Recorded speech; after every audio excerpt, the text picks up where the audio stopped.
ತಲಪತಿ ವಿಜಯ್ ಭರ್ಜರಿ ಆಟ. ಕಾಂಗ್ರೆಸ್ ಪಕ್ಷ 3 ಭಾಗ. ತಮಿಳುನಾಡಿನಲ್ಲಿ ಕೋಲಾಹಲ. ನಮಸ್ಕಾರ ಸ್ನೇಹಿತರೆ, ತಮಿಳುನಾಡಿನಲ್ಲಿ ಮತ್ತೊಮ್ಮೆ ರಾಜಕೀಯ ಭೂಕಂಪನ ಆಗ್ತಾ ಇದೆ. ವಿಧಾನಸಭಾ ಚುನಾವಣೆಗೆ ಕೆಲವೇ ತಿಂಗಳು ಬಾಕಿ ಇರೋ ಹೊತ್ತಲ್ಲಿ ಸ್ಫೋಟಕ ಬೆಳವಣಿಗೆಗಳು ನಡೀತಾ ಇದಾವೆ. ರಾಜಕೀಯ ಕ್ಷಿಪ್ರ ಕ್ರಾಂತಿಯಾಗೋ ಲಕ್ಷಣ ಇದೆ.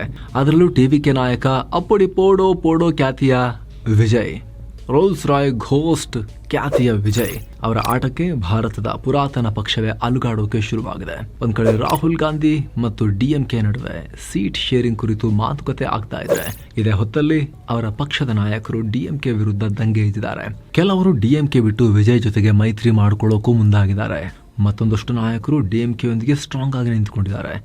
ಅಷ್ಟೇ ಅಲ್ಲ, ಕಾಂಗ್ರೆಸ್ನ ಹೈಕಮಾಂಡ್ ಆಪ್ತರೇ ವಿಜಯರನ್ನ ಮೀಟ್ ಮಾಡ್ತಾ ಇದ್ದು ತಮಿಳುನಾಡು ರಾಜಕೀಯದಲ್ಲಿ ಕೋಲಾಹಲ ಎಬ್ಬಿಸಿದೆ. ಏನ್ ನಡೀತಾ ಇದೆ ನಮ್ಮ ಪಕ್ಕದ ರಾಜ್ಯದಲ್ಲಿ ಅಂತ ಹೇಳಿ ಕಾಂಗ್ರೆಸ್ ನಾಯಕರು ಕೂಡ ದಿಗ್ಭ್ರಮೆ ವ್ಯಕ್ತಪಡಿಸ್ತಾ ಇದ್ದಾರೆ. ಈ ಕುರಿತು ಸಂಪೂರ್ಣ ಮಾಹಿತಿಯನ್ನ ಈ ವರದಿಯಲ್ಲಿ ನೋಡ್ತಾ ಹೋಗೋಣ. ಹಾಗೆ ಸ್ನೇಹಿತರೆ, ಎಲ್ಲಾ ಮೆಂಬರ್ ಓನ್ಲಿ ವಿಡಿಯೋಸ್ ಅನ್ನ ನೀವು ಕೂಡ ನೋಡೋಕೆ ವಿಡಿಯೋ ಕೆಳಗಿರೋ ಜಾಯಿನ್ ಬಟನ್ ಮೂಲಕ ಮಸ್ತ್ ಮಗ ಪ್ರೀಮಿಯಂ ಮೆಂಬರ್ಶಿಪ್ಗೆ ಸೇರಬಹುದು.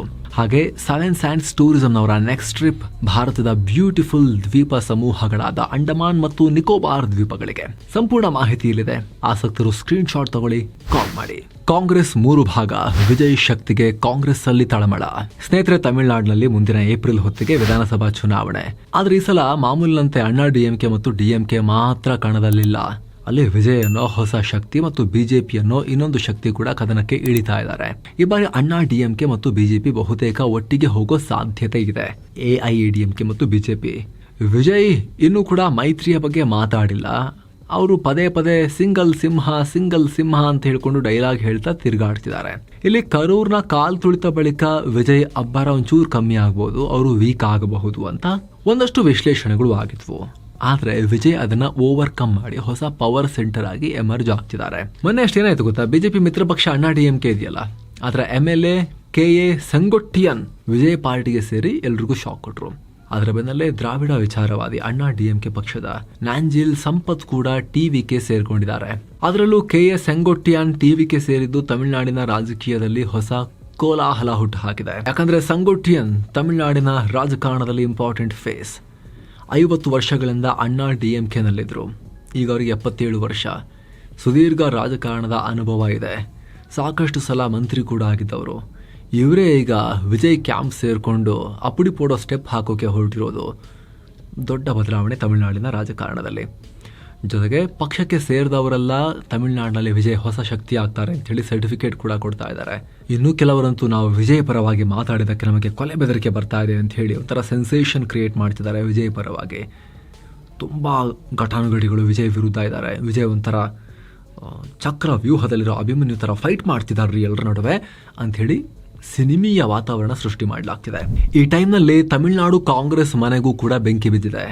ತಮಿಳುನಾಡು ಕಾಂಗ್ರೆಸ್ ಅಲ್ಲಿ ಒಂದು ಬಣ ಬೇಷರತ್ತಾಗಿ ಡಿಎಂಕೆ ಮೈತ್ರಿ ಪರವಾಗೇ ಇದ್ರೆ, ಆದ್ರೆ ಇನ್ನೊಂದು ಬಣ ಡಿಎಂಕೆ ಜೊತೆಗೆ ಸ್ಟಾಲಿನ್ ಒಟ್ಟಿಗೆ ಇರೋಣ, ಆದ್ರೆ ನಮ್ಮನ್ನ ಗೌರವಯುತವಾಗಿ ನಡೆಸ್ಕೊಳ್ಳಿ ಅಂತ ಓಪನ್ ಡಿಮಾಂಡ್ ಮಾಡೋಕೆ ಹೊರಟಿದೆ.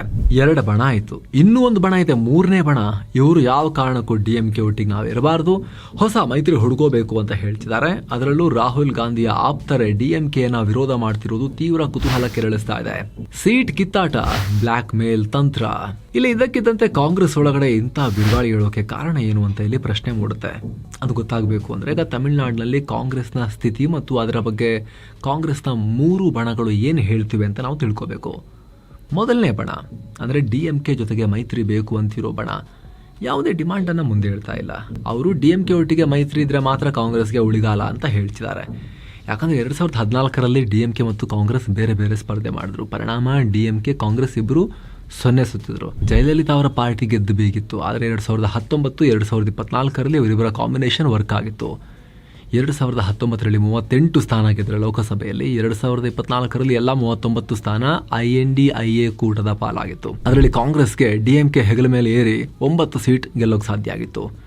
ಸೊ ಡಿಎಂಕೆ ತಮಿಳುನಾಡಿನ ಅತಿ ದೊಡ್ಡ ಶಕ್ತಿ. ಮೈತ್ರಿಯ ಕಾರಣದಿಂದ ಚುನಾವಣೆಯಲ್ಲಿ ಸಾಕಷ್ಟು ಹೆಲ್ಪ್ ಆಗಿದೆ. ಲೋಕಸಭೆಯಲ್ಲಿ ನಾವು 9ಕ್ಕೆ 9 ಗೆದ್ದಿದ್ದೀವಿ. ಅವರ ಮೈತ್ರಿ ಚೆನ್ನಾಗಿ ವರ್ಕೌಟ್ ಆಗ್ತಿದೆ, ಇರಲಿ ಅಂತ ಒಂದು ಟೀಮ್ ಕಾಂಗ್ರೆಸ್ ಒಳಗಡೆ. ಆದರೆ ಇನ್ನೊಂದು ಬಣ ಡಿಎಂಕೆ ಜೊತೆಗಿರೋಣ, ಆದರೆ ನಮ್ಮನ್ನು ರೆಸ್ಪೆಕ್ಟ್ ಮಾಡಬೇಕು ಅವರು. ಅವ್ರು ಹೇಳ್ದಂಗೆಲ್ಲ ಕೇಳಕ್ಕಾಗಲ್ಲ, ಡಿಮಾಂಡ್ ಮಾಡೋಣ ನಾವು ಇನ್ನೊಂದು ಸ್ವಲ್ಪ ಅಂತ ಕೇಳ್ತಿದ್ದಾರೆ. ಇದಕ್ಕೇನ್ ಕಾರಣ? ತಮಿಳುನಾಡಲ್ಲಿ ಇತ್ತೀಚೆಗೆ ಕಾಂಗ್ರೆಸ್ ಅನ್ನ ಡಿಎಂಕೆ ನಡೆಸ್ಕೊಳ್ತಿರೋ ರೀತಿ ಕಾರಣ. 2014 ಲೋಕಸಭಾ ಚುನಾವಣೆ ಬಿಟ್ರೆ 2004ರಿಂದಲೂ ಕಾಂಗ್ರೆಸ್ ಮತ್ತು ಡಿಎಂಕೆ ಪ್ರತಿ ಚುನಾವಣೆಯಲ್ಲೂ ಒಟ್ಟಿಗೆ ಸ್ಪರ್ಧೆ ಮಾಡಿದ್ದಾರೆ. ಅಫ್ಕೋರ್ಸ್ ಲೋಕಸಭೆ ಅಂತ ಬಂದಾಗ ಕಾಂಗ್ರೆಸ್ಗೆ ಸೀಟ್ ಕೊಡ್ತಿದ್ದಾರೆ. ಆದ್ರೆ ವಿಧಾನಸಭಾ ಚುನಾವಣೆಯಲ್ಲಿ ಕಾಂಗ್ರೆಸ್ ಸ್ಥಿತಿ ಘೋರ. ಡಿಎಂಕೆ ಅತ್ಯಂತ ಅಗ್ರೆಸಿವ್ ಆಗಿ ಬಿಹೇವ್ ಮಾಡ್ತಿದೆ. ತಮಿಳುನಾಡು ನೆಲದಲ್ಲಿ ಯಾವುದೇ ಕಾರಣಕ್ಕೂ ಕಾಂಗ್ರೆಸ್ ತಲೆ ಎತ್ತಲೇಬಾರದು. ಮಿತ್ರ ರಾಷ್ಟ್ರೀಯ ಪಕ್ಷ ಕಾಂಗ್ರೆಸ್ ಜಾಗನೇ ಕೊಡಬಾರ್ದು ಅಸೆಂಬ್ಲಿಯಲ್ಲಿ ಅಂತ ಹೇಳಿ ತುಂಬಾ ಮೂಲೆಗಿಡ್ತಾ ಇದ್ದಾರೆ. ಈ ವಾದಕ್ಕೆ ಪುಷ್ಟಿ ಕೊಡೋ ಹಾಗೆ 234 ಸೀಟುಗಳ ಪೈಕಿ 2006ರಲ್ಲಿ ಕಾಂಗ್ರೆಸ್ಗೆ 48 ಸ್ಥಾನ ಕೊಟ್ಟಿದ್ರು. ಡಿಎಂಕೆ 128 ಸೀಟಲ್ಲಿ ಸ್ಪರ್ಧೆ ಮಾಡಿತ್ತು. ಅದಾದ್ಮೇಲೆ 2011ರಲ್ಲಿ ಡಿಎಂಕೆ ಸ್ವಲ್ಪ ತಗ್ಗಿ ಕಾಂಗ್ರೆಸ್ಗೆ 63 ಸೀಟ್ ಕೊಟ್ಟರೆ ತಾನು 119 ಸೀಟಲ್ಲಿ ಸ್ಪರ್ಧೆ ಮಾಡಿತು. ಅದು 2009ರಲ್ಲಿ ಕಾಂಗ್ರೆಸ್ ಮತ್ತೆ ಕೇಂದ್ರದಲ್ಲಿ ಆರಿಸಿ ಬಂದ ಕಾರಣಕ್ಕೆ. ಆದ್ರೆ 2016ರ ನಂತರ ಅಂದ್ರೆ ಸ್ಟಾಲಿನ್ ಪಕ್ಷವನ್ನ ಟೇಕ್ ಓವರ್ ಮಾಡಿದಾಗ ಕಾಂಗ್ರೆಸ್ ಪರಿಸ್ಥಿತಿ ದುಸ್ತರ ಆಗಿದೆ. 2016ರ ಚುನಾವಣೆಯಲ್ಲಿ ಕಾಂಗ್ರೆಸ್ಗೆ ಬರೀ 41 ಸೀಟ್ ಸಿಕ್ಕಿದ್ರೆ 2021ರಲ್ಲಿ ಅದನ್ನು 25ಕ್ಕೆ ಇಳಿಸಿಬಿಟ್ಟಿದ್ದಾರೆ. ಇದು ಕಾಂಗ್ರೆಸ್ನ ಇತಿಹಾಸದಲ್ಲಿ ಇಲ್ಲಿವರೆಗೆ ತಮಿಳುನಾಡಿನಲ್ಲಿ ಸ್ಪರ್ಧೆ ಮಾಡಿದ ಅತ್ಯಂತ ಕಮ್ಮಿ ನಂಬರ್ ಸೀಟ್. 25ರಲ್ಲಿ ಕಾಂಗ್ರೆಸ್ 18 ಸೀಟ್ ಗೆದ್ದಿತ್ತು. ಸೊ ತಮಿಳುನಾಡಿನಲ್ಲಿ ಕಾಂಗ್ರೆಸ್ನ ಸ್ಟ್ರೈಕ್ ರೇಟ್ ಚೆನ್ನಾಗೇ ಇದೆ. ಅವರಿಬ್ಬರ ಅಲಯನ್ಸ್ ಚೆನ್ನಾಗಿ ವರ್ಕ್ ಆಗ್ತಿದೆ.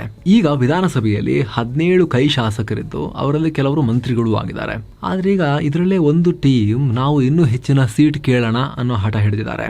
ಕಮ್ಮಿ ಸೀಟ್ ಸ್ಪರ್ಧೆ ಮಾಡಿ ನಮ್ಮ ಅಸ್ತಿತ್ವಕ್ಕೆ ಹೊಡೆತ ಬೀಳ್ತಾ ಇದೆ ತಮಿಳುನಾಡಿನಲ್ಲಿ ಕಾಂಗ್ರೆಸ್ ಪಾರ್ಟಿದು. ನಮಗೆ 40ರಿಂದ 50 ಸೀಟ್ ಆದರೂ ಬೇಕು ಅಂತ ಹಠ ಹಿಡಿತಿದ್ದಾರೆ. ಆದರೆ ಇನ್ನೊಂದು ಗುಂಪು ಎರಡೂ ವಾದವನ್ನು ಒಪ್ತಾ ಇಲ್ಲ. ಅವ್ರ ಪ್ರಕಾರ ಸ್ಟಾಲಿನ್ ಸಹವಾಸನೇ ಬೇಡ ಅಂತ. ಮೂರನೇ ಗುಂಪಿದು ಡಿಎಂಕೆ ನಮ್ಮನ್ನು ಫ್ರೆಂಡ್ ಥರ ಟ್ರೀಟೇ ಮಾಡ್ತಿಲ್ಲ, ಏನೋ ಅವರ ಹಂಗಲ್ಲಿ ಬದುಕ್ತಾ ಇದ್ದೀವಿ ಅನ್ನೋ ಥರದಲ್ಲಿ ನಮ್ಮನ್ನು ನೋಡ್ತಾ ಇದ್ದಾರೆ. ಈಗ ಆಡಳಿತ ವಿರೋಧಿ ಅಲೆ ಬೇರೆ ಇದೆ. ಸೊ ಬೇರೆ ಆಯ್ಕೆಯನ್ನೇ ಯಾಕೆ ನೋಡಬಾರ್ದು ನಾವು? ವಿಜಯ್ ಜೊತೆಗೆ ಮೈತ್ರಿ ಮಾಡಿಕೊಂಡ್ರೆ ಪಕ್ಷಕ್ಕೆ ಹೆಚ್ಚು ಸೀಟ್ ಸಿಗುತ್ತೆ, ಡಿಎಂಕೆಗೆ ನಮ್ಮ ಪವರ್ ನಾವು ತೋರಿಸ್ಬೋದು ಅಂತ ಮೂರನೇ ಗುಂಪು ಹೇಳ್ತಾ ಇದೆ. ಅಷ್ಟೆಲ್ಲದಕ್ಕೆ ಕೆಲ ಕಾರಣಗಳನ್ನು ಕೂಡ ಕೊಡ್ತಿದ್ದಾರೆ. ಹೇಗೂ ವಿಜಯ್ನು ಬಿಜೆಪಿಯ ವಿರೋಧಿನೇ, ಸೈದ್ಧಾಂತಿಕವಾಗೂ ನಮಗೆ ಸಮಸ್ಯೆ ಆಗಲ್ಲ. ಹಾಗೆ ಜೋಸೆಫ್ ವಿಜಯ್ರ ಪರ ಕ್ರೈಸ್ತ ಮತಗಳು ಕೂಡ ಹೋಗಲಿವೆ. ತಮಿಳುನಾಡಿನಲ್ಲಿ 6.5% ಇರೋ ಕ್ರೈಸ್ತರು ಸಾಕಷ್ಟು ಕ್ಷೇತ್ರಗಳಲ್ಲಿ ನಿರ್ಣಾಯಕರಾಗಿದ್ದಾರೆ. ದೊಡ್ಡ ನಂಬರ್. ಇಡೀ ದೇಶದಲ್ಲಿ ಕ್ರೈಸ್ತರು 2% ಆಸುಪಾಸಲ್ಲಿದ್ದರೆ ತಮಿಳುನಾಡಿನಲ್ಲಿ 6% ಇದ್ದಾರೆ, ದೊಡ್ಡ ರಾಜ್ಯದಲ್ಲಿ. ಹೀಗಾಗಿ ವಿಜಯ್ ಜೊತೆಗೆ ಮೈತ್ರಿ ಮಾಡಿಕೊಂಡ್ರೆ ನಮಗೆ ಲಾಭ ಆಗುತ್ತೆ. ಸ್ಟಾಲಿನ್ ವಿರುದ್ಧ ಇರೋ ಆಡಳಿತ ವಿರೋಧಿ ಅಲೆಯಲ್ಲಿ ನಾವು ಕೂಡ ಅಧಿಕಾರಕ್ಕೆ ಹೋಗ್ಬೋದು ಅನ್ನೋ ಲೆಕ್ಕಾಚಾರದಲ್ಲಿ ಮೂರನೇ ಕ್ಯಾಂಪ್ ಇದೆ. ಯಾವ ಲೆವೆಲ್ ಅತಿರೇಕಕ್ಕೆ ಹೋಗಿದೆ ಅಂದರೆ ಕಾಂಗ್ರೆಸ್ನ ಪ್ರವೀಣ್ ಚಕ್ರವರ್ತಿ ವಿಜಯರನ್ನ ಮೀಟ್ ಮಾಡಿದ್ದಾರೆ. ಈ ಪ್ರವೀಣ್ ಬೇಸಿಕಲಿ ತಮಿಳುನಾಡಿನವರು. ಈಗ ಆಲ್ ಇಂಡಿಯಾ ಪ್ರೊಫೆಷನಲ್ಸ್ ಕಾಂಗ್ರೆಸ್ ವಿಂಗ್ನ ಅಧ್ಯಕ್ಷರು. ಈ ವಿಂಗ್ ಯುವಕರಿಗೆ, ಪ್ರೊಫೆಷನಲ್ಸ್ಗೆ ರಾಜಕಾರಣದ ಬಗ್ಗೆ ಅರಿವು ಮೂಡಿಸೋಕೆ ಮಾಡಿರೋದಂತೆ. ಮುಂಚೆ ಶಶಿ ತರೂರ್ ಇದರ ಅಧ್ಯಕ್ಷರಾಗಿದ್ರು, ಈಗ ಪ್ರವೀಣ್ ಚಕ್ರವರ್ತಿ ಇದ್ದಾರೆ. ರಾಹುಲ್ ಗಾಂಧಿ ಇದರ ಸಂಚಾಲಕರು. ಸೊ ಹೈಕಮಾಂಡ್ಗೆ ಪ್ರವೀಣ್ ಬೇಕಾದವರು. ಇವರೇ ಈಗ ವಿಜಯರನ್ನ ಮೀಟ್ ಮಾಡಿದ್ದು ಡಿಎಂಕೆ ನಾಯಕರ ಅಸಮಾಧಾನಕ್ಕೆ ಕಾರಣ ಆಗಿದೆ. ರಾಜ್ಯ ಕಾಂಗ್ರೆಸ್ ನಾಯಕರು ಈ ಭೇಟಿ ಬಗ್ಗೆ ನಮಗೇನು ಹೇಳಲೇ ಇಲ್ಲ ಅಂತ ಡಿಎಂಕೆ ಕಂಪ್ಲೇಂಟ್ ಮಾಡ್ತಾ ಇದೆ. ಇನ್ನು ಕೆಲವರು ಸೈಲೆಂಟ್ ಆಗಿದ್ದಾರೆ. ಮತ್ತು ಕೆಲ ಕಾಂಗ್ರೆಸ್ಸಿಗರು ಈ ಚಕ್ರವರ್ತಿ ವ್ಯಕ್ತಿಗೆ ಕಳಸಲ ಟಿಕೆಟ್ ಕೊಟ್ಟಿರಲಿಲ್ಲ, ಹೀಗಾಗಿ ಕಾಂಗ್ರೆಸ್ನಲ್ಲಿ ಮೈತ್ರಿಯಲ್ಲಿ ಗೊಂದಲ ಮೂಡಿಸೋಕೆ ಈ ರೀತಿ ಮಾಡಿರ್ಬೋದು, ನಮಗಿದು ಆಶ್ಚರ್ಯ ತರ್ತಾ ಇದೆ ಅಂತ ಹೇಳಿ ನಮಗೇನು ಗೊತ್ತೇ ಇಲ್ಲ ಅನ್ನೋ ಥರದಲ್ಲಿ ಹೇಳಿಕೆ ಕೊಡ್ತಿದ್ದಾರೆ. ಆದರೆ ಹೈಕಮಾಂಡ್ಗೆ ಗೊತ್ತಿಲ್ಲದೆವೆಲ್ಲ ಆಗಲ್ಲ ಕಾಂಗ್ರೆಸ್ ಪಾರ್ಟಿಲಿ ಅಂತ ಹೇಳಿ ರಾಜಕೀಯ ವಲಯದಲ್ಲಿ ಚರ್ಚೆ ನಡೀತಾ ಇದೆ. ಕಾಂಗ್ರೆಸ್ನ ಹೈಕಮಾಂಡ್ ವಿಜಯ್ ಜೊತೆಗೂ ಒಂದು ಆಪ್ಷನ್ ನೋಡ್ತಿದೆ ಅಂತ ಹೇಳಿ. ವರ್ಕೌಟ್ ಆಗುತ್ತೋ ಬಿಡುತ್ತೋ. ಡಿಎಂಕೆನಂತೂ ನರ್ವಸ್ ಮಾಡಿಬಿಡ್ಬೋದಾ ಕಾಂಗ್ರೆಸ್ನವರು ವಿಜಯ್ ಮನೆ ಬಾಗಲ್ ತಟ್ಟಿ? ಅವಾಗೇನಾಗುತ್ತೆ, ಸ್ಟಾಲಿನ್ ಅಯ್ಯೋ ಬರ್ರಿ ಜಾಸ್ತಿ ಕೊಡ್ತೀನಿ ಅಂತ ಕರೀಲಿ ಅನ್ನೋ ಲೆಕ್ಕಾಚಾರನೂ ಇರ್ಬೋದು ಅಂತ. ಕರೂರಲ್ಲಿ ಕಾಲು ತುಳಿತಾ ಇತ್ತಲ್ಲ, ಆವಾಗಲೂ ಕೂಡ ರಾಹುಲ್ ಗಾಂಧಿ ವಿಜಯ್ ಜೊತೆಗೆ ಮಾತಾಡಿದ್ರು. ಇಡೀ ರಾಜ್ಯದಲ್ಲಿ ವಿಜಯ್ ವಿರುದ್ಧ ಆಕ್ರೋಶ ವ್ಯಕ್ತವಾಗ್ತಿರೋ ಟೈಮ್ನಲ್ಲೂ ಕೂಡ ಬಿಜೆಪಿ ಕಾಂಗ್ರೆಸ್ ಇಬ್ಬರೂ ತಂಬಿ ಅಂತ ಹೇಳಿ ನೈಸ್ ಹೊಡೆದ್ರು ವಿಜಯ್ಗೆ. ರಾಹುಲ್ ಸೈಲೆಂಟ್ ಆಗಿ ಅವರಿಗೆ ಫೋನ್ ಮಾಡಿ ಭಯ ಪಡಬೇಡಿ ವಿಜಯ್, ಏನಾಯ್ತು ಅಂತ ವಿಚಾರಿಸಿದ್ರು. ಹಾಗೆ ಇತ್ತೀಚೆಗೆ ಬಹಿರಂಗವಾಗಿ ಡಿಎಂಕೆ ನಾಯಕರ ವಿರುದ್ಧ ಕಾಂಗ್ರೆಸ್ನ ಕೆಲವರು ಹೇಳಿಕೆ ಕೊಡೋಕ್ಕೂ ಶುರು ಮಾಡಿದ್ದಾರೆ. ಸೊ ತಮಿಳುನಾಡಿನಲ್ಲಿ ಬಹಳ ಕನ್ಫ್ಯೂಷನ್ ಇದೆ ಕಾಂಗ್ರೆಸ್ನ ಒಳಗಡೆ ಮತ್ತು ಡಿಎಂಕೆ ಒಳಗಡೆ. ಇದಕ್ಕೆಲ್ಲ ತೆರೆ ಎಳಿತೀವಿ ಅಂತ ಹೇಳಿ ಕಾಂಗ್ರೆಸ್ ಸೀಟ್ ಶೇರಿಂಗ್ ಅನ್ನ ಫೈನಲ್ ಮಾಡೋಕೆ 5 ಸದಸ್ಯರ ಕಮಿಟಿಯನ್ನ ರಚಿಸಿದೆ. ಆದರೆ ಅಲ್ಲಿ ಒಮ್ಮತ ಮೂಡದೇ ಇದ್ರೆ ಡಿಎಂಕೆ ಜೊತೆಗಿನ ಸ್ನೇಹ ಹಾಳಿಸೋ ಸಾಧ್ಯತೆ ಕೂಡ ಇರುತ್ತೆ. ಅವರು ಮತ್ತೆ ಎಮರ್ಜಿಂಗ್ ಪವರ್ ವಿಜಯ್ ಕಡೆಗೆ ನೋಡಿದ್ರೂ ಆಶ್ಚರ್ಯ ಇಲ್ಲ. ಹೀಗಾಗಿ ತಮಿಳುನಾಡಿನ ಚುನಾವಣೆ ಯಾವಾಗಲೂ ಕಲರ್ಫುಲ್ಲೇ, ಈ ಸಲ ಇನ್ನೂ ಜಾಸ್ತಿ ರಂಗೇರೋ ಲಕ್ಷಣ ಇದೆ.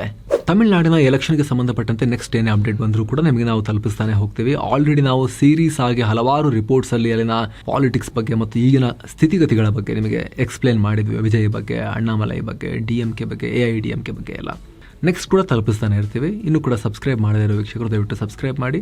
ಹಾಗೆ ಸ್ನೇಹಿತರೆ, ಆಗಲೇ ಹೇಳಿದ ಮಸ್ತ್ ಮಗ ಪ್ರೀಮಿಯಂ ಮೆಂಬರ್ಶಿಪ್ ಫ್ಯಾಮಿಲಿಗೆ ನಿಮಗೂ ಕೂಡ ಸೇರೋ ಆಸಕ್ತಿ ಇದ್ರೆ ವಿಡಿಯೋ ಕೆಳಗಿರೋ ಜಾಯಿನ್ ಬಟನ್ ಮೂಲಕ ಸೇರ್ಬೋದು. ಆನಂತರ ಎಲ್ಲ ಮೆಂಬರ್ ಓನ್ಲಿ ವೀಡಿಯೋಸನ್ನು ನೀವು ಕೂಡ ನೋಡೋಕೆ ಶುರು ಮಾಡ್ಬೋದು.